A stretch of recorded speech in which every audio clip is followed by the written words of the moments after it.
Stellar Transformations, episode 7. Untuk melihat video selengkapnya, sahabat bisa kunjungi playlist yang telah Sabta Novel sediakan. Yuk mari, kita berimajinasi bersama dan masuk ke alur ceritanya.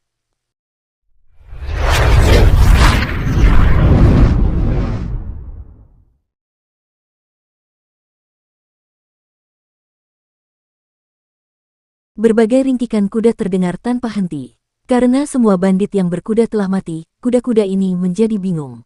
Mereka berlarian dan berlari kencang, menciptakan awan debu yang menutupi bekas medan perang untuk sementara waktu. Debu menyelimuti Qin Yu di tengah medan perang. Semua penduduk desa yang masih hidup menatap tubuh Qin Yu yang kabur di tengah debu dengan heran. Awalnya, di mata mereka, Qin Yu hanyalah seorang remaja yang baik hati dan sopan. Siapa yang bisa percaya bahwa baru saja remaja ini memusnahkan seluruh kelompok bandit berkuda yang menurut mereka sangat mengerikan hanya dalam waktu singkat. Para bandit berkuda itu bahkan tidak bisa melakukan perlawanan apapun. Semua mata tertuju pada Qin Yu. Namun, saat ini, dia terengah-engah sambil menundukkan kepalanya.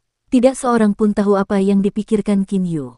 Karena ia terengah-engah dengan kepala menunduk, tidak seorang pun melihat ekspresi wajahnya. Mereka tidak dapat membayangkan kekacauan di hati Qin Yu saat ini. Meskipun ia sangat bertekad saat membunuh para bandit, bagaimanapun juga ini adalah pertama kalinya ia membunuh seseorang. Pertama kali, Qin Yu memperlakukan orang dengan sangat tulus sehingga sangat sulit baginya untuk berniat membunuh seseorang. Beberapa saat yang lalu, karena dia melihat Xiao Lu yang cantik telah dipotong lengannya dan puluhan penduduk desa yang sederhana telah terbunuh, niat membunuhnya melonjak. Dalam amarahnya yang memuncak, dia membunuh setiap bandit yang berkuda. Apakah aku melakukan hal yang benar? Pikiran Qin Yu sedikit ketakutan. Meskipun dia berkemauan keras, bagaimanapun juga dia masih remaja berusia 13 tahun, masih remaja. Jika seorang remaja yang biasanya memperlakukan orang dengan tulus dan baik hati membunuh 50 orang sekaligus, bahkan jika dia lebih berkemauan keras daripada Qin Yu, dia tetap akan merasa takut. Tubuh Qin Yu tidak dapat menahan diri untuk mulai gemetar. Xiao Yu, Taisan berlari ke arah Qin Yu dan membelai bahunya. Qin Yu mengangkat kepalanya. Matanya menunjukkan sedikit keraguan. Xiao Yu, aku tahu apa yang kau rasakan karena ini juga pertama kalinya aku membunuh seseorang. Tapi kau harus mengerti mereka adalah iblis. Mereka pantas mati. Jika kau tidak membunuh mereka, mereka akan membantai seluruh desa. Membunuh orang jahat dapat menyelamatkan 100 orang. Orang jahat seperti ini harus dibunuh. Lebih dari itu, mereka harus dibasmi, kata Taisan sambil menatap Qin Yu. Dasar hatinya masih dipenuhi kebencian seperti sebelumnya. Kematian ayahnya dan lengan saudara perempuannya yang terputus telah membuatnya semakin marah pada para bandit berkuda itu. Tubuh Qin Yu sedikit bergetar sekali. Membunuh orang jahat dapat menyelamatkan 100 orang. Qin Yu bergumam pada dirinya sendiri. Kepalanya tetap menunduk seperti sebelumnya. Taisan tidak dapat melihat ekspresi di wajah Qin Yu yang menundukkan kepala, jadi dia tidak tahu apa yang dipikirkan Qin Yu. Setelah beberapa saat, Qin Yu akhirnya mengangkat kepalanya. Matanya bersinar terang. Dia menoleh ke Taisan di sampingnya dan berkata, "Terima kasih, Dasan. Kurasa, aku sudah mengerti." Tiba-tiba, Qin Yu tersenyum tipis, "Dasan, mengapa kamu tidak segera pergi membantu orang lain?" "Ah, kau benar." Pikiran Taisan juga telah sepenuhnya diliputi oleh kebencian. Setelah diingatkan oleh Qin Yu, ia segera mulai membantu penduduk desa yang terluka parah bersama dengan penduduk desa lainnya. Di rumah Xiao Lu, dengan wajah pucat pasi, Xiao Lu berbaring di tempat tidur. Qin Yu diam-diam mengawasinya dari sisi tempat tidur. Dengan ekspresi yang sangat rumit, dia berpikir, "Xiao Lu, maaf. Aku terlambat, maaf. Aku benar-benar minta maaf." Setelah mendapatkan pisau tempur besi hitam dan boneka kain di rumah bangsawan, dia berjalan-jalan di kota Yan sebelum kembali. Jika dia kembali sedikit lebih cepat, mungkin Xiao Lu tidak akan kehilangan lengannya. "Saya minta maaf." Begitu Qin Yu teringat bagaimana Xiao Lu memegang semangkuk teh dengan kedua tangannya dan memberikannya kepadanya untuk diminum, hatinya sakit dan matanya penuh dengan kesedihan. Tiba-tiba, Qin Yu berdiri, matanya berkilauan dengan sinar dingin yang mengejutkan. Menatap keluar jendela, wajah Qin Yu yang tegas memancarkan cahaya yang tak terlukiskan. "Ayah, kakak laki-laki dan kakak laki-laki kedua berkata, ada 10 miliar orang di benua Qianlong, termasuk semua jenis orang. Aku tidak boleh memanfaatkan kebaikan hati siapapun dan harus memperlakukan orang dengan tulus. Tetapi beberapa orang jahat ini harus dibunuh sampai tidak ada satupun dari mereka yang tersisa. Mata Qin Yu menyala-nyala. Qin Zheng, Qin Feng, dan pangeran penakluk dari timur, Qin De, semuanya khawatir tentang Qin Yu karena dia terlalu baik hati dan di benua Qianlong, di mana hanya yang terkuat yang bisa bertahan hidup, dia akan sangat dirugikan dengan pola pikir seperti ini. Namun, Qin De, Qin Zheng, dan Qin Feng juga percaya bahwa Qin Yu akan memahami cara berperilaku di masyarakat karena dalam sejarah klan Qin tidak pernah ada orang yang begitu baik hati. Semua orang klan Qin memiliki tekad yang membara di lubuk hati mereka. Tetapi, pertarungan tadi benar-benar membuat darahku mendidih karena kegembiraan. Mata Qin Yu berbinar. Kepalanya penuh dengan adegan pertarungan tadi menggunakan jumlah kekuatan minimum, mengenai titik-titik paling vital, mengerahkan seluruh kekuatan secara eksplosif untuk mengirimkan kekuatan ofensif paling dahsyat, menggunakan kecepatan tertinggi, langsung membunuh lawan. Dalam pertarungan jarak dekat, hidup dan mati diputuskan dengan cepat dalam sekejap. Di antara mereka, hanya pria bermata satu yang agak sulit. Pria lainnya terlalu lemah. Hanya dengan bertarung dengan ahli yang selevel denganku, aku bisa merasakan gairah bertarung. Melepaskan kekuatan bertarung yang paling dahsyat di perbatasan antara hidup dan mati, membakar gairah hidup, ini seperti meteor. Qin Yu mengingat pemandangan meteor itu. Saat itu Taisan masuk ke kamar. Ia langsung menuju ke sisi ranjang Xiao Lu lalu menatap wajah mungilnya. Ibu mereka meninggal saat melahirkan Xiao Lu karena proses persalinan yang sulit.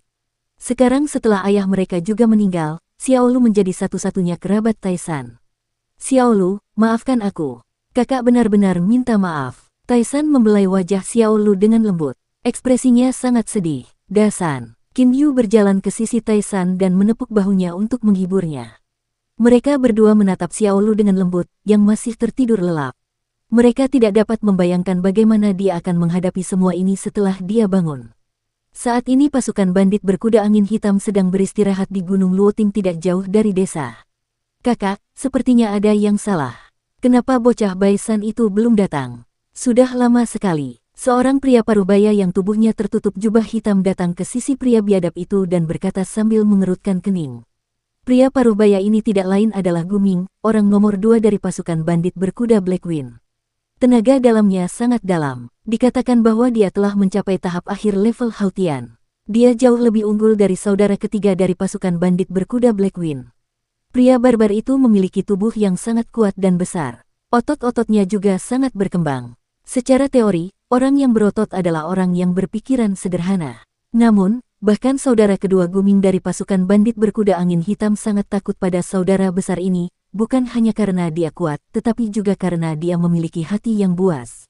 Gu Tuan, kakak dari pasukan bandit berkuda angin hitam, telah mencapai puncak level Hautian. Tenaga dalamnya sangat mengerikan. Kakak ketiga Baisan bahkan tidak bisa menahan serangannya. Gu Tuan mendengus dingin dan berdiri. Tiba-tiba dia menamparkan batu di sampingnya. Batu itu bergetar sekali lalu hancur berkeping-keping dengan suara dentuman. Pecahan batu yang tak terhitung jumlahnya berhamburan di area yang luas di tanah. Dalam hal kekuatan keseluruhan, Gu Tuan ini dapat dibandingkan dengan 8 ahli eksternal yang darinya Qin Yu dapat memilih gurunya saat itu. Dia jauh lebih kuat daripada Qin Yu saat ini. Dapat diperkirakan bahwa ketenaran pasukan bandit berkuda angin hitam telah diperoleh oleh Wu Tuan sendiri. Sinar cahaya dingin terpancar dari mata Wu Tuan yang berjubah hitam. Sampah Baisan ini benar-benar membuang-buang waktu. Semua orang ikut aku untuk melihat apa yang terjadi. Setelah Wu Tuan menaiki kudanya, dia langsung memberi perintah. Suaranya terdengar sangat dingin. Mengikuti perintah itu, 100 bandit berkuda termasuk saudara kedua Guming menaiki kuda mereka sekaligus. Pergi. Wu Tuan memberi perintah dan 100 bandit berkuda segera memacu kuda mereka. Mereka menuju desa yang baru saja dilanda bencana dengan kecepatan tinggi. Dengan tangan terlipat di dada, Qin Yu menatap langit yang tak terbatas melalui jendela. Seekor elang hitam berdiri diam di bahunya.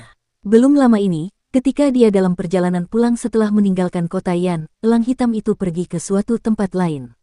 Ia baru kembali beberapa saat yang lalu. Qin Yu tahu elang hitam itu pergi mencari makanan. Di Mistivilla, ia keluar untuk mencari makanan hampir sepanjang hari.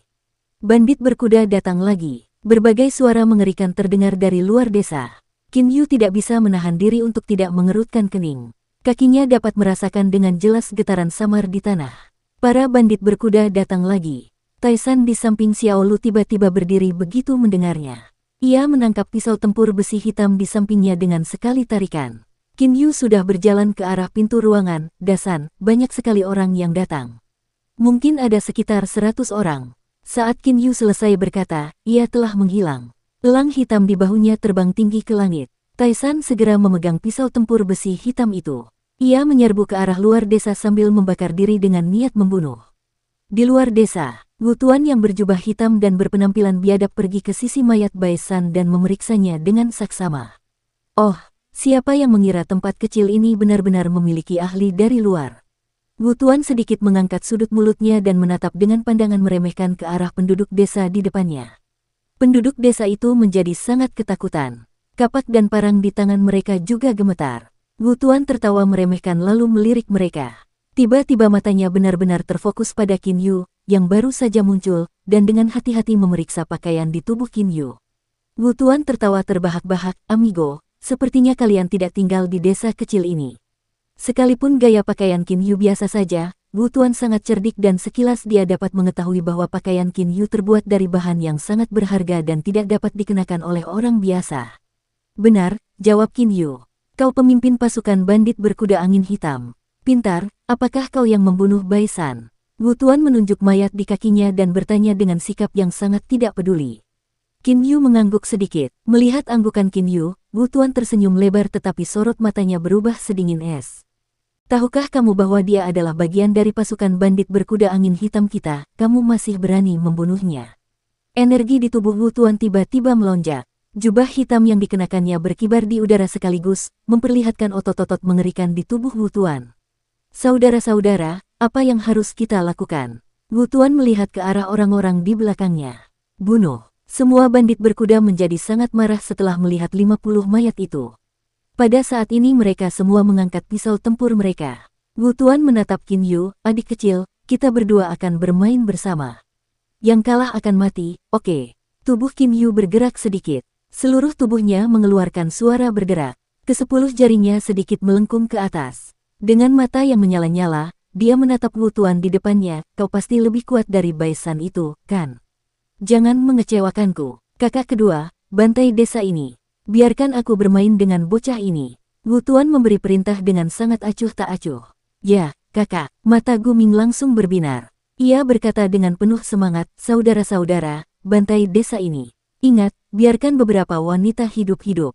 Haha, ayo kita pergi." Pedang yang lentur tiba-tiba muncul di tangan Guming. Ia berdiri di samping dan memperhatikan Wu Tuan dan Qin Yu. Ia tiba-tiba tidak berniat untuk ikut serta dalam pembantaian yang akan datang. Di matanya, membunuh orang-orang biasa di desa sama sekali tidak layak untuk melibatkan seorang ahli Hautian tahap akhir seperti dirinya. "Apa? Membantai desa?" Qin Yu terkejut. Pikirannya langsung menjadi sangat cemas. "Apapun yang terjadi, aku tidak akan membiarkan mereka membantai desa. Untuk menangkap para bandit, tangkap dulu pemimpinnya. Aku akan membunuh kakak ini dulu dan bicara nanti." Qin Yu berlari cepat, seperti serat kapas yang mengambang di tiup angin, tubuhnya mengikuti jalur gerakan yang fantastis dan tiba di wajah Wu Tuan. Kecepatannya sangat cepat, keterampilan manuver tubuhnya sangat hebat, pikir Wu Tuan dalam hati, diam-diam terkejut. Namun tubuhnya tetap tidak bergerak. Astaga, tendangan sapuan rendah dilakukan. Qin Yu biasanya melatih kekuatan kakinya di bawah air terjun, ditambah lagi ia sering melakukan skuat dalam sambil mengangkat beban atau lari jarak jauh sambil mengangkat beban, oleh karena itu kakinya telah mengalami beban latihan kekuatan terbesar yang memungkinkan. Di sekujur tubuh Qin Yu, kaki adalah bagian dengan kekuatan ofensif paling kuat. Tepat pada percobaan pertamanya, Qin Yu menggunakan serangan terkuatnya. Wah, kaki kanan Qin Yu menghantam kaki Wu Tuan dengan keras. Apa? Wajah Qin Yu tiba-tiba berubah warna. Aliran energi yang mengerikan tiba-tiba berpindah ke kakinya dari kaki Wu Tuan. Energi itu tidak hanya menangkis serangan Qin Yu dengan mudah, tetapi juga menyerang Qin Yu. Mati saja. Dengan tendangan membelah yang tinggi, Wu Tuan menebas kakinya ke bawah seperti helikopter besar. Qin Yu segera mendorong dengan tangannya dan seluruh tubuhnya melesat ke udara seperti burung. Tak lama kemudian dia melakukan salto dan melarikan diri. Kaki Wu Tuan menghantam tanah dengan keras, menimbulkan suara gemuruh yang menggelegar dan menyebabkan banyak debu beterbangan. Saat debu menghilang, sebuah lubang besar terlihat di depan mata semua orang. Karena tendangan saja sudah begitu kuat, kekuatan Wu Tuan yang sebenarnya tidak diragukan lagi, sangat mengerikan. Bocah busuk, Wu Tuan tiba-tiba mengamuk. Ketak, Qin Yu mengulurkan tangannya dan membentuk cakar. Ia segera meraih dan mematahkan titik vital tulang belakang bandit berkuda. Tubuhnya terus-menerus melesat, lincah seperti kucing yang tertiup angin, dan cepat seperti kilat. Tubuh Qin Yu, yang fleksibilitas dan ketangguhannya telah mencapai tingkat yang sangat tinggi melalui pelatihan, melakukan keterampilan manuver tubuhnya dengan sempurna. Ia melesat maju mundur melewati berbagai bandit berkuda. Satu serangan seseorang meninggal. Pada dasarnya, tidak ada waktu yang terbuang. Kemanapun dia pergi, para bandit yang berkuda di tempat itu hanya akan mati. Orang itu sangat menakutkan. Setelah melatih teknik internalnya sampai sejauh itu, menurut kakek Lian, dia seharusnya menjadi salah satu ahli yang telah mencapai puncak latihan internal. Mungkin dia berada di liga yang sama dengan 8 ahli eksternal saat itu. Dia benar-benar terlalu kuat. Seranganku tidak bisa menghancurkan pertahanannya. Qin Yu terguncang. Aku harus mengurus bandit berkuda biasa ini terlebih dahulu. Rencana awal Qin Yu adalah menangkap para bandit, pertama-tama tangkap pemimpinnya tetapi kemudian gagal. Karena khawatir akan terlalu banyak penduduk desa yang akan terbunuh, ia memutuskan untuk memusnahkan bandit berkuda biasa terlebih dahulu. Semua bandit berkuda biasa menjadi sangat ketakutan. Anak muda ini benar-benar terlalu menakutkan. Dia bisa menghancurkan siapapun dari mereka dengan satu serangan sedangkan mereka bukan ahli dalam. Para bandit berkuda biasa ini jauh lebih lemah daripada Bai San dalam hal kekuatan keseluruhan. Bahkan Bai San dibunuh oleh Qin Yu dengan mudah, lalu bagaimana orang-orang ini bisa melakukan perlawanan? Saudara-saudara, mari kita bunuh dia bersama-sama. Seorang bandit berkuda berteriak keras. Para bandit berkuda lainnya tiba-tiba tersadar dan berhenti mengganggu diri mereka sendiri dengan membunuh penduduk desa. Kemudian banyak orang bergabung bersama dan menyerang Qin Yu. Hati-hati, teriak Taisan dengan tergesa-gesa. Penduduk desa lainnya yang menyaksikan juga mengkhawatirkan Qin Yu. Namun Qin Yu tersenyum tidak peduli. Menyerang bersama. Saat kecepatan gerakan tubuhku mencapai batasnya, aku tidak akan terluka sedikit pun meskipun dikelilingi oleh pasukan besar. Sekarang jumlah bandit berkuda tidak lebih dari beberapa puluh, apa yang mereka lakukan? Tubuh Qin Yu menyerbu ke tengah-tengah bandit berkuda seperti kilat. Meskipun bandit berkuda ini menyerangnya dengan tergesa-gesa dan kacau, Qin Yu menghindari serangan mereka tanpa kesulitan. Setiap kali dia menendang atau meninju, dia dapat membunuh bandit berkuda dengan mudah.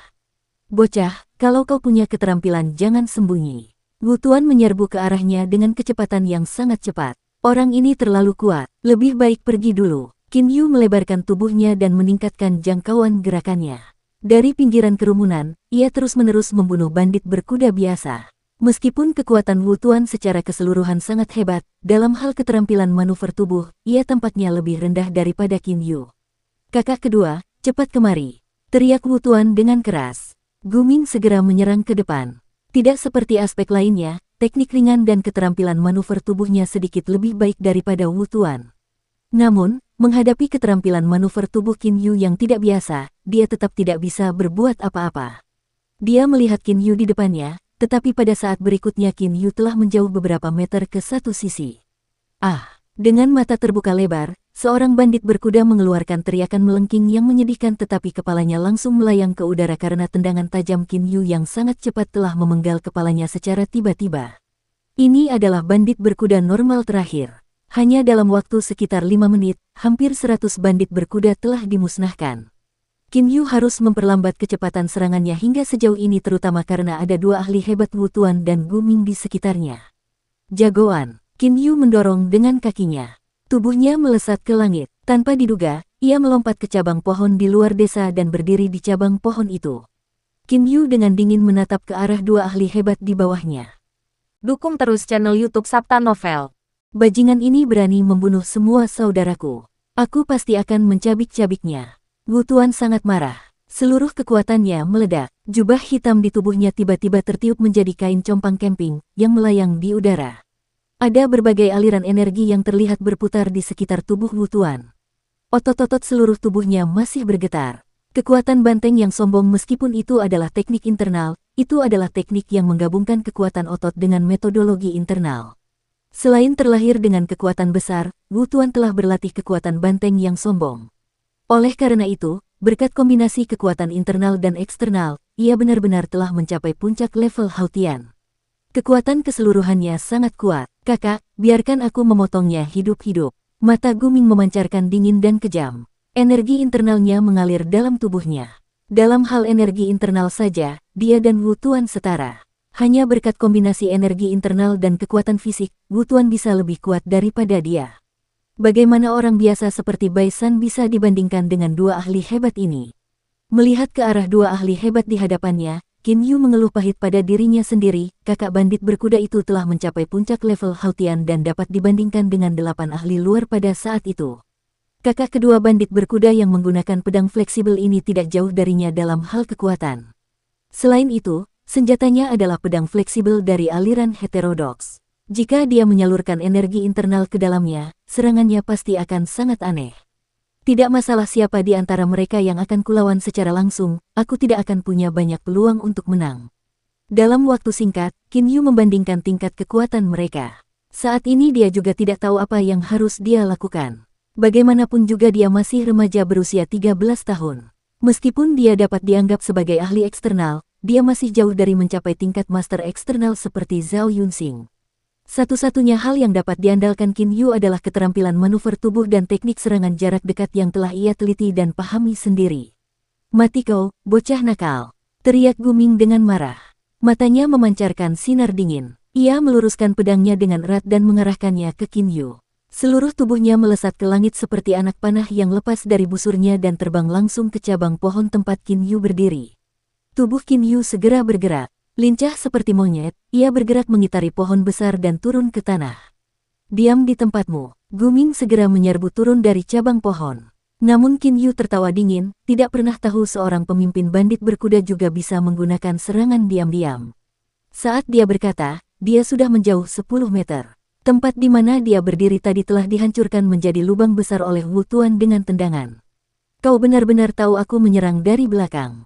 Kau punya keterampilan. Wu Tuan mengangkat alisnya. Namun Qin Yu merasa yakin. Apa prinsip keterampilan manuver tubuhnya? Yaitu merasakan kekuatan angin, dan mengubah hambatan angin menjadi bantuan. Dapat dikatakan bahwa bahkan dengan mata tertutup, Qin Yu masih dapat menggunakan tubuhnya untuk merasakan kekuatan angin di sekitarnya dengan mudah. Setiap kali ada orang di sekitarnya yang bergerak, angin pun berubah dan tentu saja Qin Yu dapat mendeteksinya. Ini juga merupakan rahasia bagaimana, ketika Qin Yu dikepung oleh banyak orang, ia masih dapat menghindar dengan mudah dan membunuh dengan cepat seperti lambaian tangan. Ingin menyelinap ke arahku, bermimpilah. Qin Yu menatap ke arah dua musuh besar itu. Dia sangat marah. Saudara kedua, kemampuan manuver tubuh bocah ini aneh, ayo serang bersama. Wu Tuan memberi perintah. Guming dan Wu Tuan segera mengaktifkan energi internal dalam tubuh mereka dan menyerang Qin Yu bersama-sama dengan kecepatan tinggi. Pada kecepatan tinggi mereka, Guming dan Wu Tuan menyebabkan angin kencang tetapi Qin Yu sebaliknya. Ia melakukan gerakan berayun dengan tubuhnya dengan sangat terampil dan santai.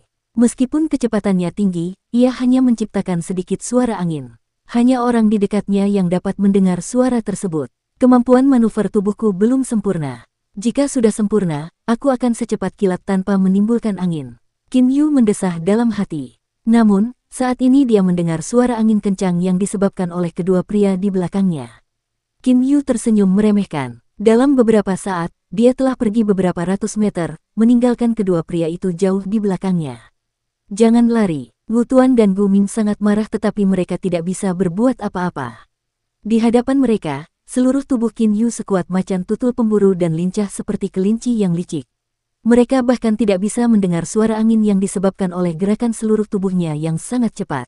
Hei, dua orang tua bangka, tangkap aku kalau kalian bisa, kata Qin Yu sambil tertawa. Menghadapi dua lawan, dia tidak punya peluang untuk menang. Karena itu dia hanya bisa mengandalkan keterampilan manuver tubuhnya. Qin Yu melarikan diri. Kedua pria di belakangnya buru-buru mengejarnya. Tetapi semakin mereka mengejar, semakin marah dan jengkel mereka. Mereka tidak punya cara untuk mengejar Qin Yu. Selain itu, saat mereka mengejarnya, jarak antara mereka dan Qin Yu semakin jauh. Qin Yu terus-menerus mengejek mereka dengan kata-kata. Tiba-tiba, bocah, kalau kau terus lari, aku akan membantai seluruh desa. Wu Tuan tiba-tiba berteriak keras. Seolah tersambar petir, tubuh Qin Yu berhenti bergerak. Apa yang ingin kau lakukan? Qin Yu perlahan berbalik dan menatap dingin ke arah dua pria yang tidak jauh darinya. Haha, akhirnya kau berhenti berlari. Wu Tuan mengangkat kepalanya dan berkata sambil tertawa keras. Kemudian dia menatap Qin Yu seperti kalajengking berbisa, kau masih bertanya apa yang ingin kulakukan? Kau membunuh 100 saudaraku dan kau masih bertanya apa yang ingin kulakukan? Hahaha, ini benar-benar menggelikan, kawan. Guming di sampingnya tertawa dingin sambil menatap Qin Yu. Teruslah berlari, kau bisa lari sendiri, tetapi penduduk desa itu tidak akan bisa lolos. Desa kecil ini juga dihuni ratusan orang. Akan sangat mudah untuk membunuh mereka semua. Kenapa kau tidak lari, bocah? Tanya Wu Tuan sambil menatap Qin Yu. Dia tampak sangat ragu. Melihat ekspresi di wajah Wu Tuan, Qin Yu hanya punya satu kata untuk menggambarkannya dalam benaknya gila. Xiao Yu, cepat lari, jangan pedulikan kami. Cepat lari, teriak Taisan dengan keras. Dia begitu khawatir hingga seluruh wajahnya memerah. Baru saja dia melihat Wu Tuan menghancurkan lubang besar di tanah hanya dengan satu tendangan. Kemudian dia melihat bahwa Qin Yu tidak berniat membunuhnya dalam satu pukulan seperti yang dia lakukan pada bandit berkuda biasa.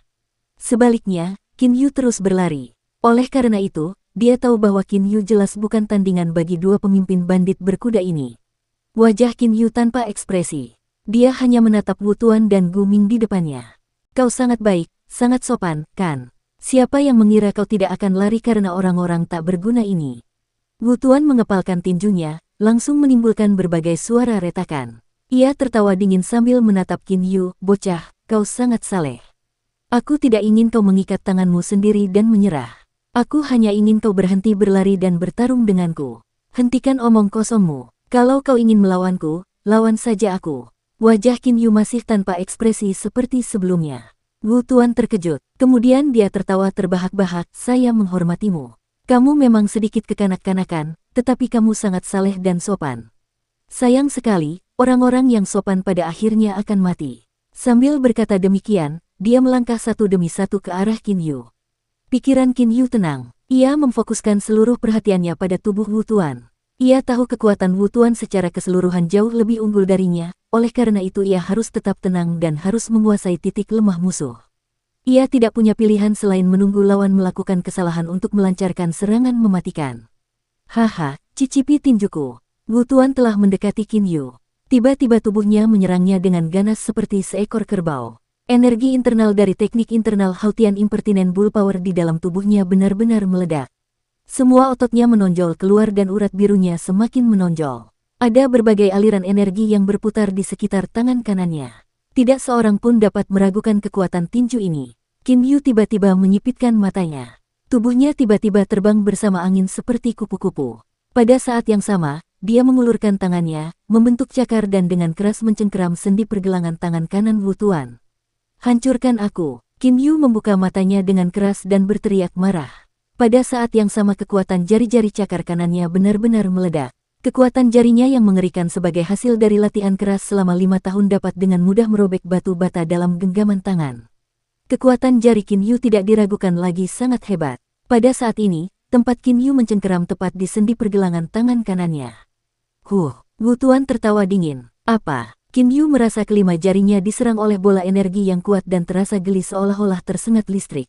Tidak bagus. Qin Yu tidak punya waktu untuk terus menyerang. Dia langsung berjongkok dengan kecepatan yang sangat cepat dan melancarkan serangan telapak tangan ke tanah dengan tangan kirinya.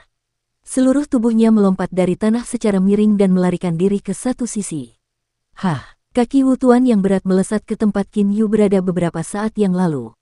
Jika Qin Yu sedikit lebih lambat, dia akan terkena tendangan Wu Tuan. Wajah Qin Yu tiba-tiba berubah warna. Dia juga langsung berlari cepat. Merasakan nyeri hebat yang langsung menjalar dari bahu kirinya, dia berlari cepat 2 kali lagi. Setelah menjauh sejauh 10 meter, dia berbalik dan menatap dingin ke arah Guming, yang baru saja mengendap-endap mendekatinya. Sangat berbahaya. Qin Yu menatap Guming. Namun, bahu kirinya sangat sakit dan terus mengeluarkan darah. Ketika dia baru saja lolos dari serangan Wu Tuan beberapa saat yang lalu, Guming itu sudah menyiapkan serangan diam-diam. Segera setelah Qin Yu berdiri diam, pedang lentur Guming, yang diarahkan langsung ke titik vital jantungnya, juga mencapai punggungnya. Untungnya tubuh Qin Yu bergerak ke samping dan karena itu tebasan pedang yang mematikan ini hanya menusuk bahu kirinya. Reaksimu sangat cepat, bahkan ini tidak bisa membunuhmu. Guming menjulurkan lidahnya dan merasakan darah di pedangnya. Kemudian dengan mata terbuka lebar, dia berkata dengan gembira, darahmu rasanya sangat enak. Sangat segar dan bersih, tanpa rasa lain yang tercampur di dalamnya. Kau pasti masih perawan, kan? Tetapi Qin Yu sedang memikirkan bagaimana cara menghadapi kedua pria ini. Meskipun kekuatannya sendiri cukup bagus, dia tidak dapat dibandingkan dengan Wu Tuan, yang telah mempraktikkan kekuatan banteng yang tidak sopan hingga ke puncak level Hautian dan terlahir dengan kekuatan yang hebat. Pria Guming itu bahkan lebih seperti ular berbisa. Pedang yang lentur itu dapat menyerang secara diam-diam kapan saja. Jangan lari. Kalau kau lari, aku akan membantai penduduk desa. Wu Tuan menghampirinya sambil tertawa mengancam. Melihat Wu Tuan di depannya lalu melihat penduduk desa yang menyedihkan itu, yang tampaknya tidak memiliki kekuatan untuk melawan, Qin Yu tidak dapat menahan diri untuk mengepalkan tinjunya. Namun, dia merasakan nyeri terbakar yang terus-menerus datang dari bahu kirinya. Setidaknya, serangan tangan kirinya akan terpengaruh secara negatif. Kecepatan Wu Tuan itu lebih lambat dariku. Gunakan kecepatan. Qin Yu memutuskan secara diam-diam. Mati saja, bocah nakal. Wu Tuan tertawa dingin dan tiba-tiba menghantamkan tangannya yang besar seperti kipas buluh ke bawah. Lincah seperti monyet, Qin Yu bergerak ke satu sisi dan melayangkan pukulan ke ketiak Wu Tuan dengan seluruh kekuatannya. Wu Tuan dengan mudah menangkis pukulan ini hanya dengan menarik lengannya. Bam! Tinju kanan Qin Yu mengenai bahu Wu Tuan namun tampaknya mengenai sebuah batu. Seranganmu terlalu lemah, kata Wu Tuan dengan nada meremehkan. Memang, kekuatan banteng yang kurang ajar memadukan energi internalnya dengan kekuatan ototnya sehingga pertahanannya sangat kuat. Dia sama efektifnya dalam bertahan seperti orang yang telah mencapai puncak pelatihan kekerasan 13 pelindung agung. Serangan Qin Yu pada dasarnya tidak dapat menghancurkan pertahanannya. Bang, bang, bang, bang, bang. Seluruh tubuh Qin Yu bergerak sangat cepat. Dengan tangannya, ia menggunakan berbagai bentuk serangan tangan seperti pukulan, serangan pisau, dan serangan tombak untuk mencoba menyerang berbagai titik vital tanpa henti. Namun, pertahanan Wu Tuan terlalu mengerikan. Ia dengan hati-hati melindungi titik-titik yang benar-benar mematikan. Sedangkan untuk tempat-tempat lain seperti persendian, Qin Yu sama sekali tidak mampu mengatasi pertahanan mereka. Mati. Saat Qin Yu berhadapan dengan Wu Tuan, cahaya dingin tiba-tiba bersinar di matanya. Pukulan mematikannya akhirnya terlaksana. Dia telah menunggu kesempatan untuk menyerang titik vital. Pedang tunggal klan Yu harus membunuh musuh dalam satu serangan karena jika serangan pertama gagal, serangan kedua akan berhadapan dengan persiapan musuh. Apa? Wu Tuan hanya bisa merasakan seberkas cahaya hitam melintas. Satu pedang klan Yu, pedang tersembunyi, pedang terhunus. Ketika Qin Yu melancarkan serangan pisau dengan tangan kanannya, sebuah pedang pendek berwarna hitam tiba-tiba muncul di tangannya. Kejadian ini terjadi begitu cepat sehingga Wu Tuan bahkan tidak diberi waktu untuk bereaksi. Pedang Yu Chang berubah menjadi seberkas cahaya hitam dan langsung menebas ke tenggorokan Wu Tuan. Energi kekuatan banteng yang tidak sopan di dalam tubuh Wu Tuan secara otomatis meledak, tetapi pedang Yu Chang jelas bukan pedang biasa. Pedang ini adalah salah satu pedang tingkat Xian, meskipun hanya tingkat Xian yang rendah. Pedang Yu Chang dengan mudah memotong energi kekuatan banteng yang tidak sopan milik Wu Tuan dan menggorok tenggorokannya. Darah berceceran. Mata Wu Tuan penuh dengan keengganan. Awalnya dia bisa membunuh bocah ini dengan mudah. Dia hanya bermain dengan Qin Yu. Di matanya, bocah ini tidak punya cara untuk menggores pertahanannya.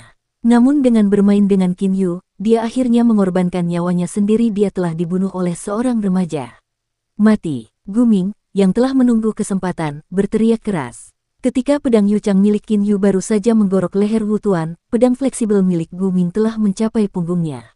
Qin Yu tidak punya waktu untuk menghindar. Sepertinya dia akan segera terbunuh. Mata Guming dipenuhi dengan kekejaman dan haus darah. Semua penduduk desa menjadi ketakutan. Pada saat ini Qin Yu bahkan tidak punya cukup waktu untuk berpikir. Mata Guming bahkan memancarkan kegembiraan karena dia tahu remaja di depannya akan mati di tangannya. Tiba-tiba sepasang cakar tajam turun dari langit dan mencengkeram kepala Guming dengan kejam. Seluruh tubuh Guming terangkat ke udara dan mati di tempat. Pada saat yang sama, serangkaian teriakan elang bergema di langit. Pada saat ini, Qin Yu sedang melihat tubuh Wu Tuan, yang meninggal karena tenggorokannya digorok di depannya. Kemudian, saat dia melihat tubuh Guming, yang kepalanya hancur karena dicengkeram, dia menjadi takut saat mengingat kembali. Dia mendongak. Xiao Hei menatapnya dengan mata tajamnya. Terima kasih, Xiao Hei. Qin Yu menghela napas dalam-dalam. Baru pada saat inilah punggungnya berkeringat dingin sementara jantungnya berdebar kencang. Dia hampir terbunuh. Tidak ada cara untuk menggambarkan dengan jelas perasaan berjuang di perbatasan antara hidup dan mati. Hati Qin Yu juga berubah secara bertahap. Mungkin, aku harus sedikit mengubah metode latihanku. Sambil menatap langit yang tak terbatas, Qin Yu diam-diam membuat keputusan. Dalam pertempuran ini Qin Yu membunuh 150 orang dan, terlebih lagi, dia hampir mati. Orang lain tidak dapat membayangkan dampak pertempuran ini terhadap Qin Yu.